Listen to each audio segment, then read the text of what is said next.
Tudo bom contigo? Deus abençoe você e a sua vida. Eu decidi gravar esse vídeo, dei uma olhada na minha playlist e eu vi que não tinha um vídeo eu contando o meu testemunho de vida, de conversão e tudo mais. Eu tenho um outro vídeo contando um pouco da minha história, onde eu nasci, minha genealogia, podemos dizer assim, certo? Um pouco do meu envolvimento com a Black Music, né? Que é a música negra americana especificamente, e também um pouco do início da minha conversão. Mas eu quero falar aqui voltado para a parte espiritual. Tem muitas pessoas que me seguem, muitas pessoas que me acompanham, não são evangélicas, não são católicas, né, não são espíritas, são neutras, e eu vou ter que explicar algumas coisas que eu vou falar. Talvez para você que frequenta uma igreja, é fácil entender o que eu estou falando, mas tem muitas pessoas que não entendem, então por isso que eu vou explicar detalhadamente. Se esse vídeo ficar muito longo, eu gravo outro vídeo. Eu fui criado por um ex-padre, né? No outro vídeo eu falo um pouco sobre isso. Meu pai era um ex-padre decepcionado com a Igreja Católica Apostólica Romana. E minha mãe era neutra, minha mãe não ia em religião nenhuma, obviamente meu pai também não, mas eu tinha minha avó Guedes, que me levava na igreja. Na época, eu frequentava a igreja Assembleia de Deus. Então, desde quando me entendo por gente, até os 9 anos de idade, ela me levava na Assembleia de Deus. E todas as vezes, todo final de semana, eu ia dormir na casa dela, eu ia com ela na igreja. Eu lembro de algumas cenas, eu lembro muito, principalmente na casa dela ali, naquela época tinha um mosquiteiro. Para quem não sabe o que é mosquiteiro, é algo que coloca sobre a cama, proteger da muriçoca, né? E ela ficava ali arrumando e conversando comigo, contando alguma história, e muitas vezes ela sentava, cantava hinos comigo. Eu lembro muita gente cantando vários hinos da harpa, e eu gostava muito de uma canção, O Rei Está Voltando, que fala do arrebatamento. Eu estou falando isso porque mais à frente eu vou voltar nessa parte de novo, sobre essa canção, O Rei Está Voltando. Então a minha avó me criou assim, minha avó falou muita coisa para mim: William, você vai ser um homem de Deus, você vai ser um pregador da palavra de Deus. Então, a minha avó ministrava para mim a palavra de Deus, palavra de vida, palavra profética. Minha avó decretou, declarou no mundo espiritual o que eu iria ser, e isso aconteceu de fato. Eu fui, até os 9 anos eu morava na mesma cidade dela, depois eu mudei, eu morava em Dianópolis, Tocantins, eu mudei para Goiânia, com 9 anos, em 1978. E aí eu fiquei de 1978 até 1993 sem envolvimento nenhum com religião nenhuma, não ia em lugar nenhum, né? Não ia, eu ia na missa sétimo dia, eu ia nesses lugares assim, onde tinha folia, eu estava no meio, onde tinha qualquer coisa, mas eu propriamente ir não, né? A não ser aonde eu estivesse que chegava a algum envolvimento de religião. E aí, em 1993, eu parei de mexer com. Eu era DJ, fazia festa, e no dia 7 de agosto de 1993, eu parei de mexer com festa, né? Eu estava um dia tocando ali, tocando, né, mixando, e aí eu senti um vazio muito grande dentro de mim, e uma tristeza, e aquele sentimento: aqui não é o seu lugar. Eu sentia algo falando para mim: aqui não é o seu lugar. E aí eu falei para o meu parceiro, que na época estava junto comigo, inclusive era o DJ Jamaica, lá de Brasília, alguns conhecem ele, né? E aí o que aconteceu? Eu falei para ele: olha, é a última vez que eu estou mixando, a última vez que eu estou fazendo uma festa, eu não vou mexer com isso mais. Por quê? Eu falei: não, depois eu explico. E aí eu fui embora para casa. Na época eu pegava 4 ônibus, né, de Trindade para Goiânia, eu pegava 4 ônibus para ir para minha casa. Ao chegar em casa, eu falei para minha esposa, ela não acreditou, porque a música era tudo para mim, fazer festa era tudo para mim, a coisa que eu mais amava na minha vida era música. Eu gostava mais de música do que qualquer coisa. Então, assim, tudo para mim era festa, tudo para mim era música, tudo para mim era dança, e eu falei para ela: chega, não vou mexer com isso mais. Foi quando eu comecei, aí era dia 7 de agosto. A minha esposa, ela estava sendo discipulada pelo Testemunho de Jeová, e nós morávamos em um setor em Goiânia, e nós havíamos acabado de mudar para o setor onde nós tínhamos a nossa casa própria, né, em 1993. Aí ela estava sem acompanhamento do pessoal do Testemunho de Jeová, e um dia ela encontrou com um senhor dentro do ônibus com a pasta preta na mão, lá em Goiânia. As Testemunhas de Jeová andam com a pasta preta na mão, nas ruas. E aí a minha esposa perguntou se ele era Testemunho de Jeová. Ele falou: sou. Por quê? Não, é porque eu moro aqui, onde eu estou, né, no Jardim Olímpico, em Aparecida de Goiânia. Eu moro aqui e tal. E ele falou: você é casada? Sou. Cadê sua esposa? Ela foi e apontou para mim, só que eu estava lá ela estava no final do ônibus, eu estava na entrada do ônibus, nós dois tínhamos acabado de brigar. Eu ia fazer 24 anos, né? Ela tinha 22 anos. E aí foi quando ele chegou e, e me cumprimentou e perguntou se poderia ir na minha casa. Eu falei, pode sim, né? Aí minha esposa falou, ele é professor do Testemunho de Jeová, quer ir na nossa casa. Beleza. Chegou o momento que ele chegou na minha casa e eu falei para minha esposa, eu falei, se ele for vir com aquele livrinho vermelho do Testemunho de Jeová, eu não quero não, eu quero a Bíblia da Assembleia de Deus. Eu usava esse termo assim, a Bíblia da Assembleia de Deus. E aí, quando ele chegou lá em casa, chegou ele, a mulher dele, o filho dele, caçula, e nós começamos a conversar. A mulher dele era professora, foi uma das professoras da minha filha, acho que no segundo ano da minha filha, então ficou até mais fácil da gente conversar. E aí foi quando ele foi, eu perguntei se ele era testemunho de Jeová, ele falou, olha, eu sou.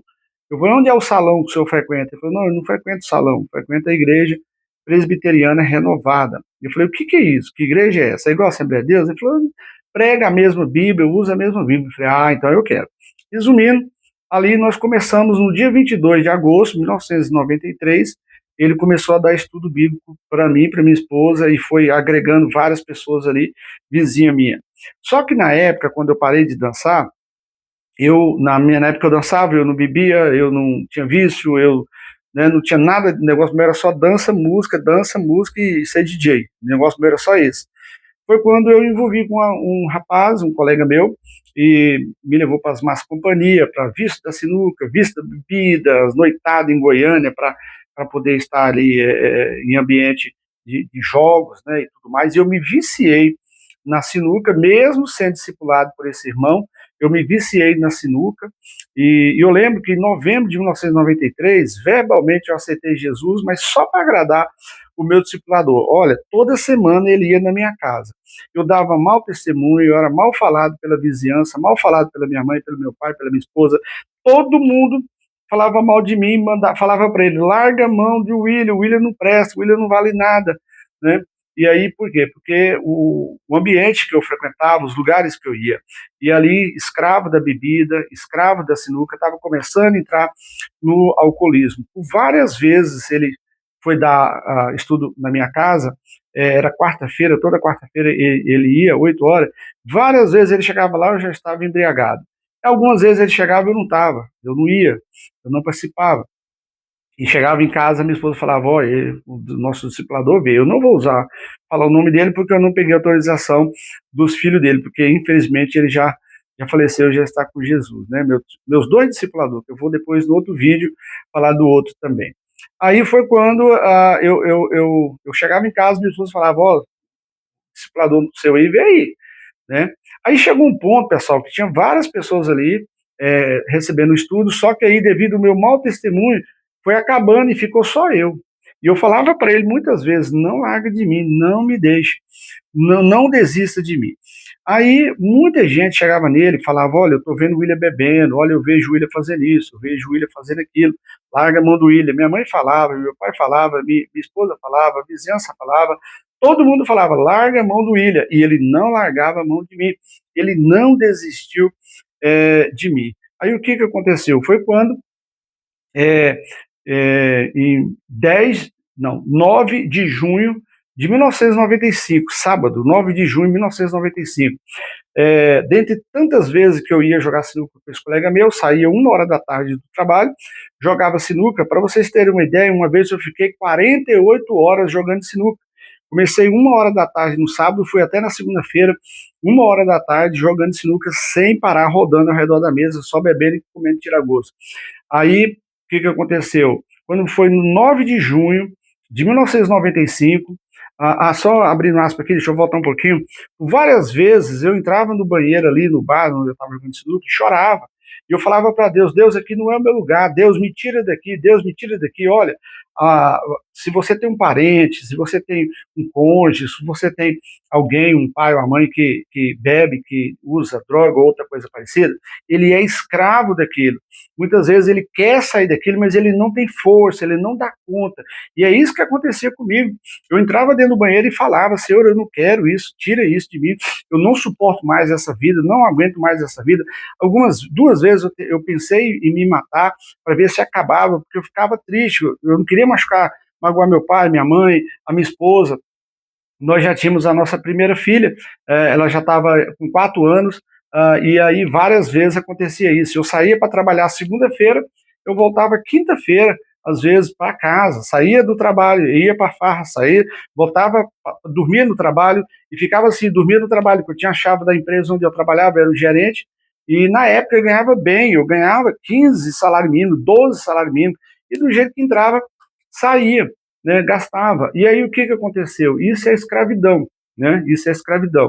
Aí o que aconteceu? Foi quando, no dia 9 de junho de 1995, eu estava ali em uma boate, né? Eu dublava Michael Jackson dançando, dançava hip hop e tudo mais, né? A maioria de vocês sabe que eu fui um dos fundadores do movimento hip hop do estado de Goiás, e eu ganhava para isso, só que a minha esposa não sabia. Eu estava nessa boate, nesse dia, foi quando eu ouvi alguém me chamando, estava eu e alguns colegas meus conversando, e eu ouvi uma voz me chamando, William, e eu peguei e falei assim, você me chamou? Você me chamou? Não, não, não, ninguém tinha me chamado. Aí eu continuei, de repente a segunda vez eu escutei, William, bem nítido, olhei para trás assim, não tinha ninguém, eu falei, alguém está me chamando, quem está me chamando? Eu falei, senhor, não é possível que o senhor está me chamando, olha, eu estou bêbado, eu estou embriagado. Isso era uma, uma hora da manhã, 1 hora da manhã de sábado para domingo, ou seja, era 10 de junho esse momento. Aí foi quando eu lembrei do chamado de Samuel, que o meu discipulador já tinha dado estudo para mim sobre Samuel. E eu tinha aprendido ali um estudo sobre Samuel. Foi quando eu lembrei, falei, Senhor, se é o Senhor que está me chamando, só vai me chamar de novo. E aí passou um certo tempo, de novo, me chamou. Eu olhei para trás assim, o Espírito Santo falou assim, vai lá e olha lá fora. Eu peguei, botei o rosto lá fora, tinha uma janela, né? Eu era um primeiro andar, e eu botei o rosto para fora. O Senhor falou assim, aqui não é o seu lugar. Olha para dentro, eu vou te mostrar o mundo espiritual. Quando eu olhei para dentro, da metade para cima não era ser humano, era bichos, vários tipos de bichos. Da cintura para baixo era ser humano. Foi quando tinha um dos colegas meus ali que tinha moto, o único que tinha moto, todo mundo andava a pé, eu não tinha, né, moto também, nem carro na época, era muito difícil, eu estou falando aí, dia 10 de junho de 1995, para quem é mais velho, igual eu, assim, sabe que era difícil alguém ter veículo naquela época. Eu cheguei no meu colega e falei assim, me presta aí o seu UNIX, que esse rapaz trabalhava junto comigo, eu sabia que na chave dele tinha um UNIX, né, cortador de unha. Ele foi, me emprestou, e eu peguei, né, e fui, eu percebi que ele não estava olhando para mim, eu cheguei na portaria e falei, ó, entrega esse dinheiro para aquele rapaz ali, era R$ 50 na época, né, 1995, R$ 50 era muito dinheiro. Falar para ele que eu fui embora na moto dele, amanhã eu vou na casa dele devolver para ele esse dinheiro para ele ir embora de táxi. Fui embora para casa, bêbado, 12 quilômetros da minha casa. Para quem conhece Goiânia, eu estava ali no Cremier Leste, né, indo para a Aparecida de Goiânia, divisa com Goiânia, Jardim Olímpico, 12 quilômetros, e bêbado, sem capacete, sem habilitação, andando de zigue-zague, até que eu cheguei em casa. Ao chegar em casa, a minha mala já estava pronta, minha esposa falou, não quero mais, não aguento mais, não suporto mais. Meu pai e minha mãe moravam vizinho de mim, e foi quando a minha esposa falou isso para mim. Né? E eu vou dar uma pausa, depois você vê o próximo vídeo que eu vou gravar aqui, para continuar falando aí sobre a minha história, o meu testemunho, tá bom? Vou voltar aqui agora mesmo, já vou gravar, vou continuar falando aqui do vídeo.